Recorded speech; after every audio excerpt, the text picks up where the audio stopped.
নমস্কার বন্ধুরা, কেমন আছেন আপনারা? আশা করি সবাই ভালো আছেন, সুস্থ আছেন। জয়া রান্নাবান্নাতে আপনাদের সবাইকে স্বাগত। নভেম্বর মাস তো এসে গেছে, আর বাজারেও ধীরে ধীরে টাটকা ফুলকপি আসা শুরু করে দিয়েছে। এখন তো সারা বছরই ফুলকপি পাওয়া যায়, কিন্তু হিমঘরে রাখা ফুলকপির সঙ্গে এই টাটকা ফুলকপির স্বাদের আকাশ পাতাল তফাৎ। সেই টাটকা ফুলকপির স্বাদ আরও বাড়িয়ে নিতে বানিয়ে ফেলুন একটা নতুন ধরনের নিরামিষ রান্না, মরিচ ফুলকপি। গোলমরিচ, কসৌরি মেথি, ঘি আর গরম মশলার সুগন্ধে রান্না করা এই ফুলকপির স্বাদ কিন্তু মুখে লেগে থাকার মতো। খুবই সহজ আর খুব সুস্বাদু একটি পদ। যে কোনো নিরামিষ দিনে কিন্তু আপনারা করে নিতে পারেন। খেতে বন্ধুরা অসম্ভব সুন্দর হয়। তাহলে চলুন কথা না বাড়িয়ে আর চটপট করে শুরু করি আজকের রেসিপি।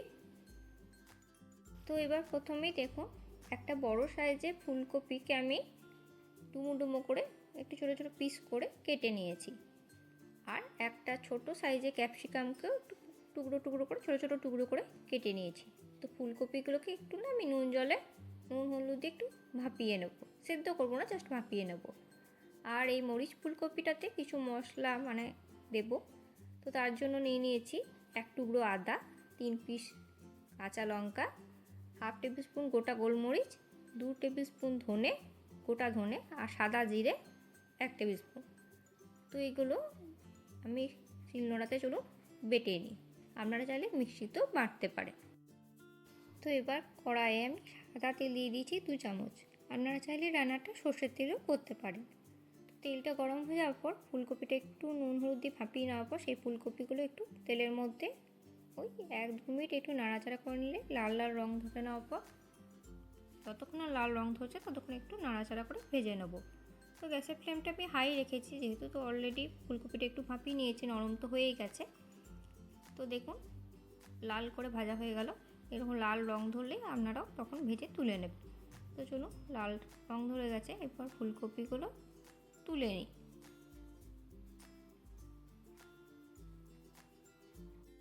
ফুলকপিগুলো ভেজে তুলে নেওয়ার পর কড়াইয়ে আমি আরও 2 চামচ সাদা তেল দিয়ে দিয়েছি। তেলের মধ্যেই দিয়ে দিলাম একটা গোটা তেজপাতা, একটা গোটা শুকনো লঙ্কা কেটে, আর দিয়েছি 1/4 জিরে, গোটা জিরে আর গোটা গোলমরিচ দিয়েছি তেলের মধ্যে। এটাই ফোড়ন হিসেবে ব্যবহার করছি।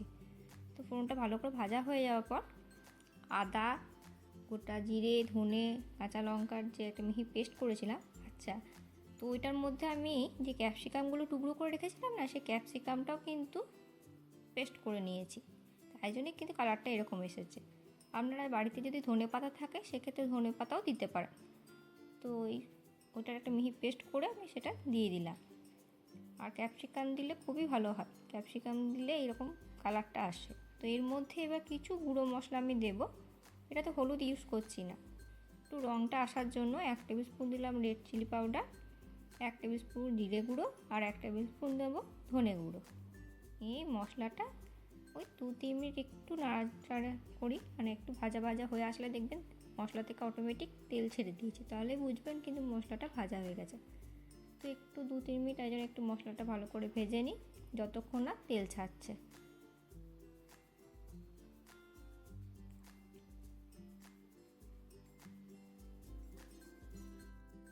দেখুন মশলাটা আমার ভালোভাবে কষানো হয়ে গেছে। মশলা থেকে কিন্তু আপনা আপনি তেল ছেড়ে দিয়েছে।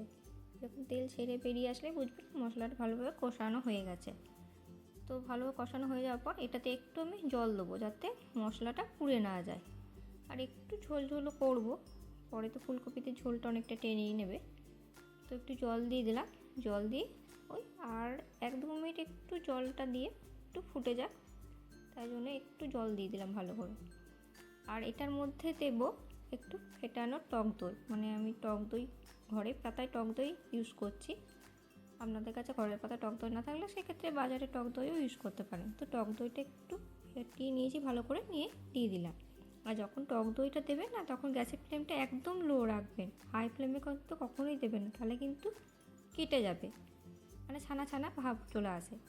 তো এই জন্য আমি একদম লো করে তারপরে এটা দইটা দিয়ে দিই। দইটা দেওয়ার পর একটু স্বাদ মতো চিনি আর স্বাদ মতো একটু লবণ দিলাম। আর ফুলকপিটা ভাপানোর সময় কিন্তু এই লবণ দিয়েছিলাম, তো সেই বুঝেই দিলাম। আপনারাও কিন্তু আপনাদের স্বাদ মতনই নুন চিনিটা দেবেন, দিয়ে এটা একটু 1-2 মিনিট ফুটে যাক, তাহলেই হবে।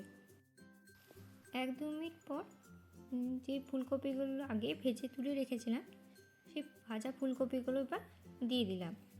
তো ওই ফুলকপিটা দেওয়ার পর 1 মিনিট একটু নাড়াচাড়া করে নেবো যাতে ফুলকপির মধ্যে মশলাটা ভালোভাবে ঢুকে যায়। তো 1 মিনিট নাড়াচাড়া করার পর এরপর উপর থেকে আমি দিয়ে দিচ্ছি কাসুরি মেথি। কাসুরি মেথিতে একটু রোস্ট করে রেখেছিলাম, সেই কাসুরি মেথিটা দিয়ে দিচ্ছি। আর দেবো 1 টেবিল স্পুন ঘি আর 1 টেবিল স্পুন মতো গোটা গরম মশলা গুঁড়ো। তো যে কোনো নিরামিষ রান্নাতে দেখবেন ঘি গরম মশলা পড়লে কিন্তু সেই নিরামিষ রান্নার টেস্টটাই একটু আলাদা হয়ে যায়। আর এরকম বাড়িতে আমার মতো করে একটু জিরে বাটা, আদা জিরে বাটাতে একদিন ফুলকপিটা এইভাবে করবে, দেখবেন আশা করি আপনাদেরও খুবই ভালো লাগবে। খুবই টেস্টি হয় বন্ধুরা, খুবই সুস্বাদু। গরম ভাতে প্রথম পাতে জাস্ট জমে যাবে। একবার যদি বাড়িতে করে খাওয়ান না, ব্যাস সবাই কিন্তু বারবার খেতে চাইবে। আর যারা ফুলকপি একদমই খেতে পছন্দ করেন না, অনেকেই করেন না, তাদেরকে যদি একবার করে খাইয়ে দেন, ব্যাস তারা কিন্তু কখনোই বলবে না যে ফুলকপি খাবো না। তো দেখতে দেখুন কত লোভনীয় লাগছে, খেতে বন্ধুরা সত্যি দুর্দান্ত হয়। তো বন্ধুরা আজকের ভিডিওটা যদি ভালো লেগে থাকে তা অবশ্যই একটা লাইক করে দেবেন, আর কমেন্ট আর শেয়ার করতে কিন্তু একদমই ভুলবেন না। নতুন বন্ধুদের আমার চ্যানেলে স্বাগত জানাই, পুরনো বন্ধুদের চ্যানেলে পাশে থাকার জন্য জানাই অসংখ্য ধন্যবাদ। আর যারা এখন আমার চ্যানেলটি সাবস্ক্রাইব করেনি তাদেরকে পরিবারের সদস্য হওয়ার জন্য আমন্ত্রণ রইল। তো দেখতে দেখুন কত লোভনীয় লাগছে না, সত্যি বন্ধুরা দারুণ খেতে হয়। তো একবার আমার মতো করে দেখবেন। আর আজকের রেসিপি যদি ভালো লাগে অবশ্যই আমাকে কিন্তু একটা লাইক করে দেবেন আর কমেন্ট করে জানাবেন কেমন লাগলো আজকে নিরামিষ এই মরিচ ফুলকপি। তাহলে চলুন বন্ধুরা আজ আসি, আবার দেখা হচ্ছে আপনাদের সাথে নেক্সট ভিডিওতে। ততক্ষণে আপনারা সবাই ভালো থাকবেন, সুস্থ থাকবেন।